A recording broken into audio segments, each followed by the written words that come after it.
Harvest alert, we have the amino acid treatment available if you're a natural girly and you're looking for more manageability, less frizzing, and just an overall sleek look. எப்படி ஹேரை ஸ்மூத்தா ஆக்கிட்டாங்கல்ல, ஒரு 2 months கழிச்சு பாத்தீங்கன்னா hair பழைய மாதிரி ஆயிடும். ஒரு தடவை இந்த ட்ரீட்மெண்ட்டை நீங்க எடுத்துக்கிட்டாலே 10 to 20% ஆஃப் த ஹேர்ஸ் உங்களுக்கு டேமேஜ் ஆயிடும். 3 years இதை உங்களால கண்டினியூஸா பண்ண முடியும்.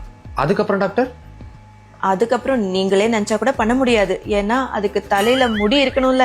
உங்க ஹேர் ரொம்ப தின்னா ஈஸியா பிரேக்கபிளா ஆயிரும். அவங்க ஹீட் அண்ட் கெமிக்கல்ஸை வந்து கம்பைன் பண்ணி பண்ணுவாங்க.